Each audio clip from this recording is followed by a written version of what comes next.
जी हां, लगातार आपको अपडेट्स दे रहे हैं और बड़ी खबर यही है कि बंगाल में टीएमसी को बम्पर बहुमत मिल रही है। और इस वक्त की बड़ी खबर आपको बता दें, पश्चिम बंगाल की सभी 292 सीटों के रुझान सामने आ गए हैं। बंगाल में टीएमसी 200 से ऊपर सीटों पर आगे चल रही है। 100 सीटों पर पहले बीजेपी आगे थी, लेकिन बीजेपी अब 83 सीटों पर आ गई है। टीएमसी 203 पर है। इंडिया न्यूज पर सबसे तेज नतीजे आप देख सकते हैं और पश्चिम बंगाल की सभी 292 सीटों का आपको रुझान लगातार दिखा रहे हैं। स्क्रीन के लेफ्ट, राइट, सेंटर, ऊपर आप चारों तरफ देख सकते हैं कि पश्चिम बंगाल से लेकर तमिलनाडु, पुडुचेरी, असम, केरल, हर जगह की टैलीज हम आपको दिखा रहे हैं जो लेटेस्ट अपडेट है। साथ ही साथ पश्चिम बंगाल के आपको विजुअल्स दिखा रहे हैं। टीएमसी के कार्यकर्ता जो सेलिब्रेट कर रहे हैं वो विजुअल्स भी आपको हम लगातार दिखा रहे हैं। इंडिया न्यूज पर हम आपको सबसे तेज नतीजे दिखा रहे हैं।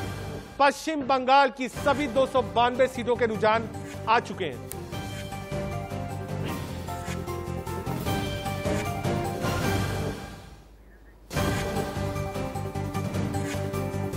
केरल में भी रुझानों में एलडीएफ आगे है। जी हां, एक बड़ी खबर आपको बता दें, जैसी उम्मीद थी एलडीएफ आगे है। जी हां, 89 सीट्स की बढ़त है और यूडीएफ यानी कांग्रेस पार्टी प्लस अलायंसेस को 45 यानी लगभग दुगने का फायदा है। लोग कह रहे थे कि नेक टू नेक फाइट है, लेकिन लगभग दुगने का अंतर है एलडीएफ और यूडीएफ केरल के अंदर, यानी पिनरी विजयम लगातार अपडेट है। और तमिलनाडु में क्या है? तमिलनाडु में डीएमके आगे चल रही है। रुझानों में डीएमके आगे है। 131 सीटों पर डीएमके आगे चल रही है। रुझानों में एआईडीएमके को मात्र 99 सीट मिल रही है, यानी लगभग 40-50 सीटों का अंतर है। और माना ही जा रहा था कि स्टैलिन की इस वक्त वेव है, स्टैलिन आ रहे हैं और लगभग वही टैली में भी दिखाई पड़ रहा है एक बार डीएमके की सरकार तमिलनाडु में बनते हुए।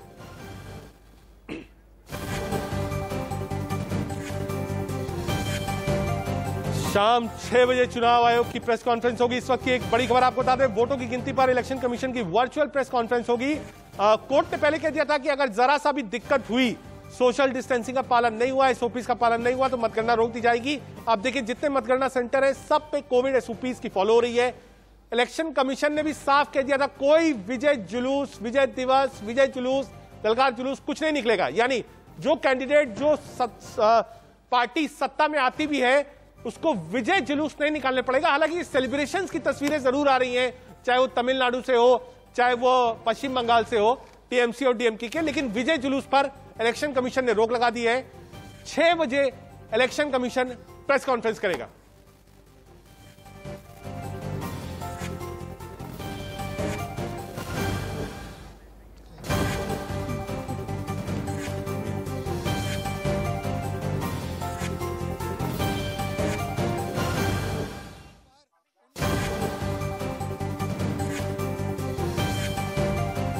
और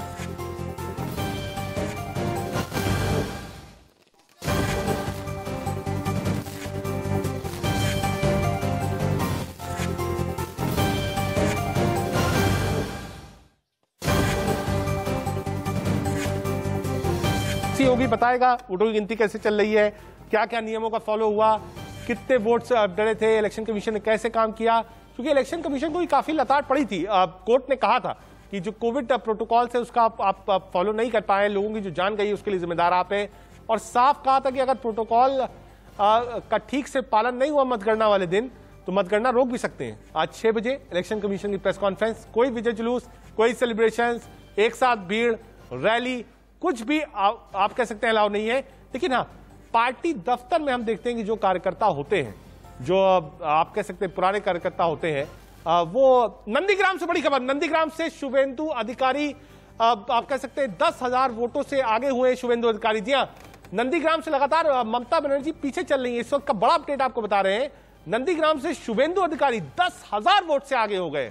इस वक्त एक बड़ी खबर आपको बता रहे हैं, एक तरफ 8वें राउंड तक हो चुका है, लगभग 17 राउंड की वोटिंग होती है, यानी अभी 8 से 9 राउंड वोटिंग और बची हुई है। 10,000 वोट से ममता बनर्जी पीछे हो गई। एक मिनट,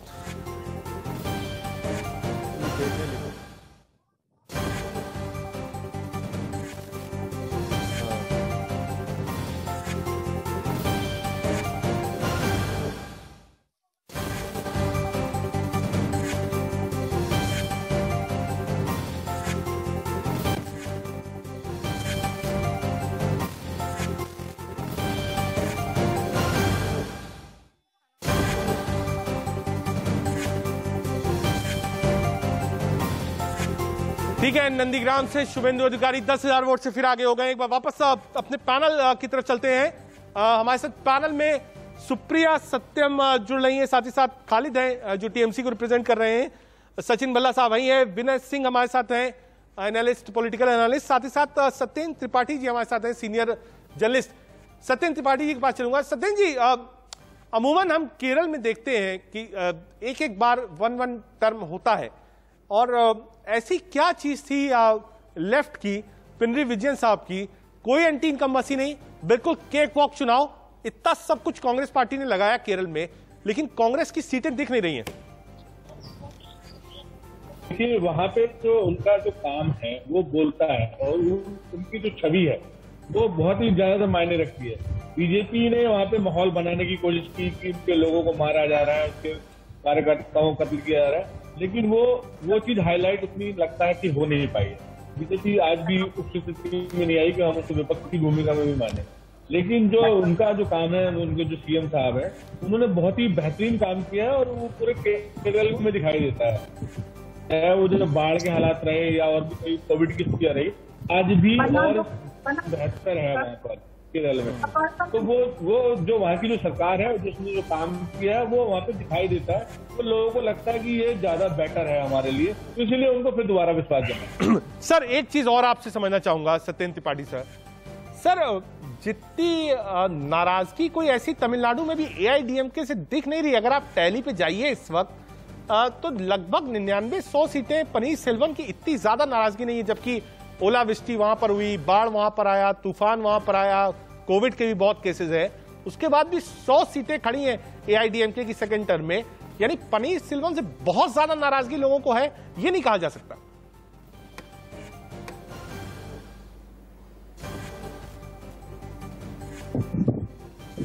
आवाज आ रही सर?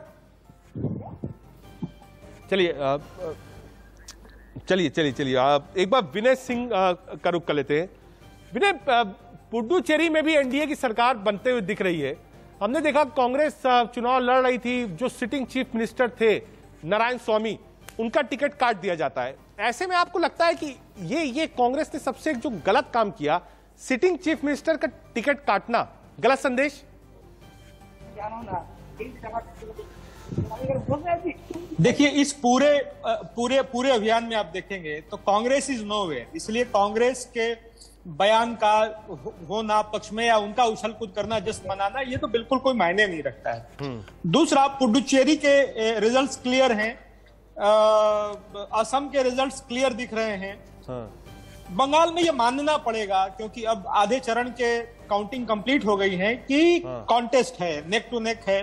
और मुझे लगता है कि बिहार में जैसा चुनाव का पिछली बार रिजल्ट था कि दोनों तरफ से लोग कई बार पटाखे फूट गए और लास्ट में जाकर के कुछ और ही नतीजा आ गया, इसलिए थोड़ा सा धीरज के साथ अंतिम जो मतगणना का ये चरण है उसका वेट करना चाहिए। एक बड़ी बात यह है कि ममता बनर्जी का पीछे रहना, ये एक बड़ा मैसेज है। और जिस विश्वास की बात आप कर रहे हैं कि ममता बनर्जी के लीडरशिप पे ये विश्वास है, तो विश्वास तो नहीं है। ठीक है, आप सीटें ज्यादा आती हैं, कम आती हैं, आप सरकार बनाते हैं, नहीं बनाते हैं, लेकिन जिस विश्वास और जिस गवर्नेंस की बात कर रहे हैं साहब, वो तो लैकिंग है, वो नहीं। मैं इसमें एक बार खालिद जी को लाना चाहूंगा।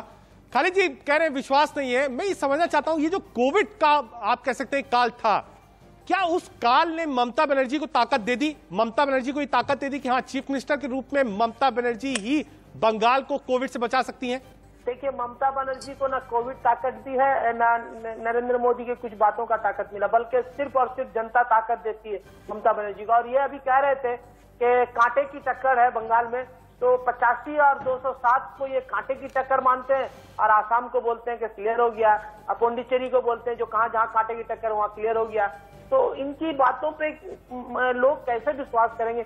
इस तरह की बातें कम से कम अभी तो एक्सेप्ट कर लो कि कांटे की टक्कर नहीं है। कहाँ 85 सीट, कहाँ 207 सीट, जो एक आंधी तूफान चली है, सुनामी चली है, इससे तो कम से कम एक्सेप्ट कर लो। ऐसे लोगों को ठीक है खालिद, एक बार सुप्रिया सत्यम को लाऊंगा। सुप्रिया, बंगाल लगभग जो देखने को मिल रहा था कि लेफ्ट और कांग्रेस लड़ाई में नहीं है, क्या आपको लगता है जो राहुल गांधी, प्रियंका गांधी ने बहुत एक्सटेंसिव कैंपेन नहीं किया, उसका भी फायदा ममता बनर्जी को मिला। अगर राहुल गांधी ने 10 रैलियां कर दी होती, 5 रोड शो किया होता, तो सीधा सीधा वोट बैंक टीएमसी से अलग होता। बिल्कुल बिल्कुल सही क्वेश्चन किया आपने। अगर राहुल गांधी जो सिर्फ के नेता हैं, जो भी कांग्रेस में, अगर उन्होंने थोड़ी भी जान लगाई होती, देखिए आप बीजेपी को देख लीजिए, इनका डंडा उठाने वाला कोई नहीं था। पिछले चुनाव में 2016 की बात में कह रही हूँ, 3 सीट पे थे ये, कोई नहीं जानता था, कोई बहुत मुश्किल था यहाँ सेंध लगाना, लेकिन लगा लिया। इससे भी आया, मतलब something is better than nothing. और ये मजबूत विपक्ष भी बनेंगे, लेकिन मैं कहीं ना कहीं कांग्रेस का जो नेतृत्व है वो कमजोर है और वो कोशिश नहीं कर रहा है। कहते हैं कोशिश करने वाले की कभी हार नहीं होती है। ठीक है, यूपीएससी की तैयारी की थी इन्होंने, लेकिन ठीक है सुप्रिया, वापस आता हूं। प्रदीप वापस आ गए हैं। प्रदीप, सब कुछ तो खेला ठीक चल रहा है बंगाल में, ममता बनर्जी की पार्टी बिल्कुल लीड कर रही है, लगातार बढ़त बनाए हैं। नंदीग्राम में दिक्कत क्या हो गई? बिल्कुल, मैं रजत बताना चाहता हूं दर्शकों को कि 7 राउंड्स की काउंटिंग हुई है। मिनिमम जो काउंटिंग चल रही है वो 17 राउंड से 30 राउंड की काउंटिंग होगी। और मेरे साथ अविक है। अविक, मुझे आप बताइए कि 10,000 की मार्जिन से शुभेंदु अधिकारी जो है वो बीजेपी के शुभेंदु अधिकारी नंदीग्राम में जीत रहे हैं। अविक, अगर चीफ मिनिस्टर 10,000 की मार्जिन से अगर तृणमूल कांग्रेस की चीफ मिनिस्टर पीछे चल रही है और 200 सीट टीएमसी की आ रही है, दोनों एड अप नहीं हो पा रहे हैं। प्रदीप, आप अगर देखोगे पूरा सीट, हर एक सीट का एनालिसिस करके, तो उसमें आपको दिखेगा कि कम से कम 70 से 80 सीटों में अभी भी जो आंकड़ा है, वो जो मार्जिन है वो लेस देन 1000 है। ये बहुत बड़ी बात बोली विनय सिंह के पास मैं जाना चाहता हूं। सत्येंद्र त्रिपाठी, विनय सिंह जुड़ रहे हैं मेरे साथ में। विनय सिंह सीनियर जर्नलिस्ट है। विनय सिंह जी, मैं आपके पास जाना चाहता हूं। विनय सिंह जी, करीबन 2000 वोट से कम की जो मार्जिन है वो आपको करीबन 70 से 80 सीट्स में दिख रही है। विनय सिंह जी, ये कैसा हो सकता है कि चीफ मिनिस्टर ममता बनर्जी खुद नंदीग्राम से 10,000 वोट से पीछे चल रही है और 204 सीट पे टीएमसी आगे चल रही है? विनय सिंह जी। प्रदीप, मुझे देखो एक बात मुझे ये लगती है कि ममता बनर्जी के जो रुझान आ रहे हैं 7वें चरण तक, वो कांस्टेंट है। 8,000, 10,000, 8,000, 10,000, ये उससे वो पिछड़ रही है। तो एक साइकोलॉजी के साइंस के हिसाब से मुझे लगता है कि बहुत ये आश्चर्यचकित नहीं करने वाला है। अंतिम में ये कांस्टेंट रहेगा, उसी लगभग उन्हीं मतों के साथ 8,000 से हारे या 12,000 से हारे या 10,000 से हारे, ममता बनर्जी हारेंगी। दूसरा, ये इंपॉर्टेंट है कि 80 सीट जिनका रुझान 1,000, 2,000 से आगे पीछे हैं, इसीलिए मैं कह रहा हूं कि अंतिम तक वेट करते हैं। ये अंतिम तक वेट कर रहे हैं। आपको उम्मीद है कि जैसे बिहार में हुआ था? ठीक है, आप बात कर रहे हैं अंतिम तक वेट करें, बिल्कुल मानता हूं। प्रदीप, मैं एक दूसरे सिनेरियो पे, हालांकि हाइपोथेटिकल सिनेरियो है, लेकिन उसको भी हमें लगता है डिस्कस करना चाहिए। What if Mamata loses from Nandigram? एक तरफ टीएमसी की जीत है और दूसरी तरफ ममता बनर्जी चुनाव हारती है। विधान परिषद का कोई सिस्टम नहीं है पश्चिम बंगाल में। आगे क्या, कोई सीट खाली करवाएंगी या किसी और को मुख्यमंत्री बना सकती है? प्रदीप जी। रजत, देखिए, ये अगर ममता बनर्जी इस तरीके की स्थिति आएगी तो ये बहुत इंटरेस्टिंग होगा, क्योंकि तृणमूल कांग्रेस कह रही है कि वो चीफ मिनिस्टर ममता बनर्जी के नाम पे वोट मांग रही है। अगर तृणमूल कांग्रेस चीफ मिनिस्टर ममता बनर्जी के नाम पे वोट मांग रही है तो फिर ममता बनर्जी को खुद को जीतना चाहिए था। तो ये मैं कह रहा हूं, वापस से बार बार कह रहा हूं, ये एडअप नहीं हो रहा है। कुछ ना कुछ इसमें, क्योंकि 7 राउंड्स की काउंटिंग हुई है दोस्तों। 17 राउंड से 30 राउंड तक की काउंटिंग चलेगी। तो या तो chief minister Mamata Banerjee lead करेगी या कुछ और मार्जिन होता है। 10,000 का मार्जिन विधानसभा चुनाव में माने रखता है। अगर 10,000 की लीड शुभेंदु ने ली है, उसको कवर अप करना, हालांकि अब चलना पड़ेगा। मैं आपको एक और इंटरेस्टिंग फैक्ट बताऊंगा कि जिस जिले के अंदर ममता बनर्जी कर रही है उसमें बाकी की सीटों पे ऊपर तृणमूल कांग्रेस 500,000 वोट से आगे चल रही है। नंदीग्राम की सीट से शुभेंदु 10,000 से आगे चल रहे हैं। तो मैं यही कह रहा हूं कि ये जो नतीजा है, ये नतीजे में मैं कोई एक चीज ये सत्येंद्र त्रिपाठी से ही पूछ रहा हूं। सत्येंद्र त्रिपाठी, ये रजत ने बिल्कुल सही कहा है, ऐसा कैसे हो सकता है कि चीफ मिनिस्टर ममता बनर्जी खुद 10,000 की मार्जिन से पीछे और 200 सीट पे टीएमसी आगे चल रही, क्योंकि टीएमसी ने पूरा वोट तो ममता बनर्जी के नाम पे मांगा था।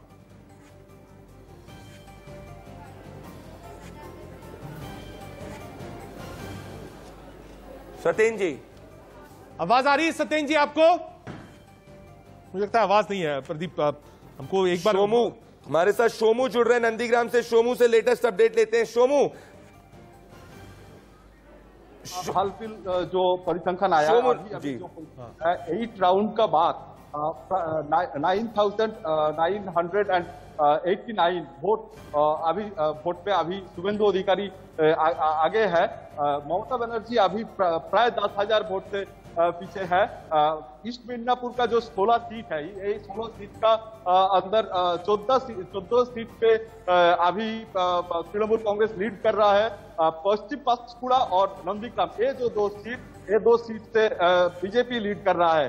शुभेंदु अधिकारी पूर्व मेदिनीपुर जिला का हर सीट पे तृणमूल कांग्रेस लीड कर रहा है, ठीक है, लेकिन नंदीग्राम जो आंदोलन हुआ था उसपे शुभेंदु बहुत ज्यादा एक्टिव लीडर थे उस टाइम पे, इसलिए जो अभी परिसंख्यान आ रहा है, शुभेंदु अधिकारी लीड कर रहा है।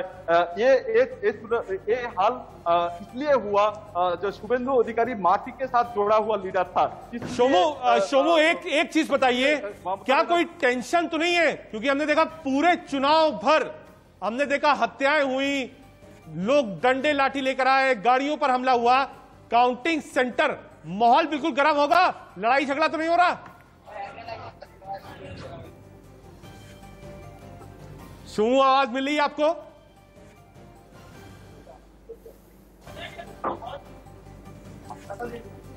शोमू तक आवाज नहीं जा पा रही है। एक और लेटेस्ट अपडेट मैं लेना चाहता हूं। लेटेस्ट अपडेट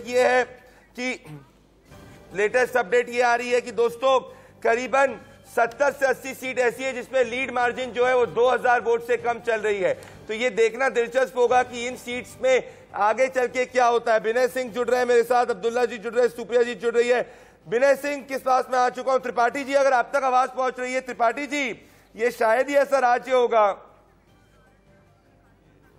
कि तृणमूल, आप ये देखिए, आप ये खदीपुर से विजुअल सारे तृणमूल के कार्यकर्ता सब सेलिब्रेट कर रहे हैं इलेक्शन। अविक ये खदीपुर की सीट से टीएमसी के कार्यकर्ता पूरा सेलिब्रेशन कर रहे हैं। इलेक्शन कमीशन ने प्रोसेशन सेलिब्रेशन बन किया था, पर ये सीट पे क्या मैटर करता है? प्रदीप, यही मैं बताने वाला था कि हम लोग के सामने जो विजुअल्स आ रहे हैं, हम लोग जो देख रहे हैं कि कलकत्ता फोर्ट में जो सेलिब्रेशंस चल रहा है, इंस्पाइट कि ईसीआई ने ये बैन कर रखा था, उन्होंने जो अपना नोटिस निकाला उसमें, तो ये बता रहा है कि क्या ये बड़ी खबर। मैं सीट्स पे आगे आना चाहता हूं, मैं आगे बढ़ना चाहता हूं सीट्स के ऊपर, और ये बताना चाहता हूं दर्शकों कि अगर लेटेस्ट ट्रेंड देखेंगे तो लेटेस्ट ट्रेंड है तृणमूल कांग्रेस का वोट शेयर 48.49% है, बीजेपी का वोट शेयर 37.45% है। मतलब 11% के लगभग वोट शेयर की तृणमूल कांग्रेस की लीड है। ये असम से मैं क्विक अपडेट लेना चाहता हूं।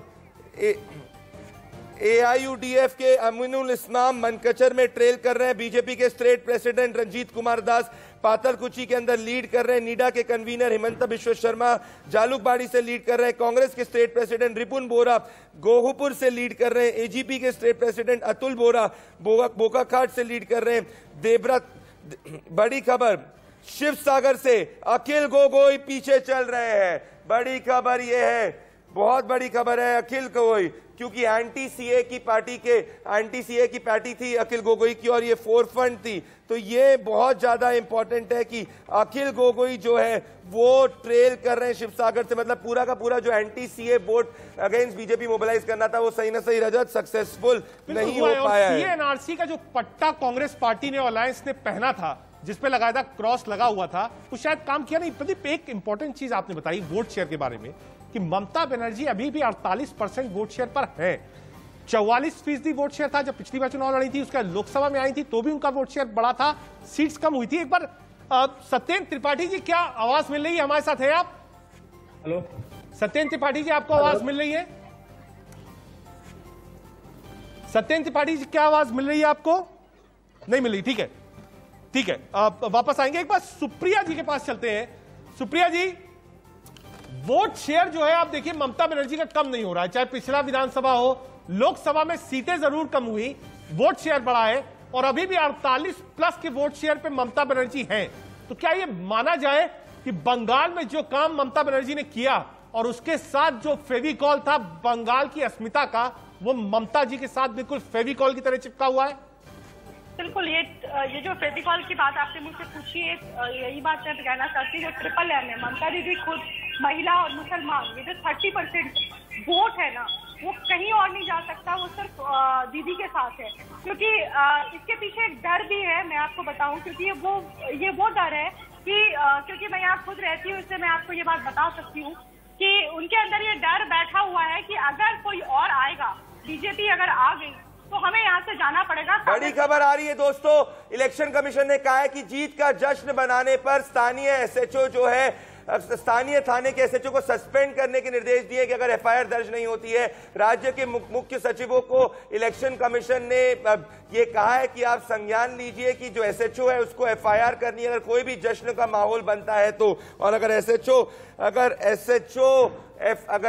एफआईआर दर्ज नहीं करता तो एसएचओ को सस्पेंड किया जाए। तो इलेक्शन कमीशन ने अपना डंडा चलाना शुरू कर दिया। ये बहुत बड़ा डेवलपमेंट है। It is not encouraging procession. ठीक है प्रदीप, ये अच्छी चीज है। मुझे लगता है कि ये जो तस्वीरें टेलीविजन पे देखी होगी इलेक्शन कमीशन ने, उसके बाद ही ये फैसला लिया होगा कि कम से कम ये तस्वीरें ना आए, और 6 बजे प्रेस कॉन्फ्रेंस भी है और कहा है कि जीत के जश्न का जुलूस भी ना हो। क्योंकि तस्वीरें जो डीएमके और टीएमसी के कैंप से आ रही थी बड़ी चिंताजनक थी कि कोविड काल में भी होली और दिवाली एक साथ बन रही है। बिल्कुल बिल्कुल आप सही कह रहे हैं। और सौरभ जुड़ रहे हैं हमारे साथ बीजेपी के। सौरभ, 200 से ज्यादा का आंकड़े पे तृणमूल कांग्रेस पहुंच रही है। ये तो खेला हौबे हो चुका है और बहुत बड़े लेवल पे खेला हौबे हो चुका है। तो आपका और 11% का वोट शेयर डिफरेंस चल रहा है आपकी और टीएमसी के बीच में। सौरभ, नहीं, मैं आपसे सहमत हूं कि 11% का डिफरेंस चल रहा है, लेकिन इस बार जो है राउंड बहुत ज्यादा है। अभी तो आधा भी नहीं हुआ है, तो नतीजे का अभी हमें कोई चिंता नहीं है। नतीजा का कम से कम 12-15 राउंड जब तक नहीं हो जाता है तब तक जो है नतीजे के आभास मिलना मुश्किल है। लेकिन एक चीज बहुत स्पष्ट है जो देखने वाले हैं कि ये जो थर्ड फ्रंट बोल के ये संयुक्त मोर्चा बनाया गया था, ये भी बेसिकली टीएमसी के लिए ही काम किया है। क्योंकि कहीं पे भी ये लोग कहीं पे टक्कर में ही नहीं है।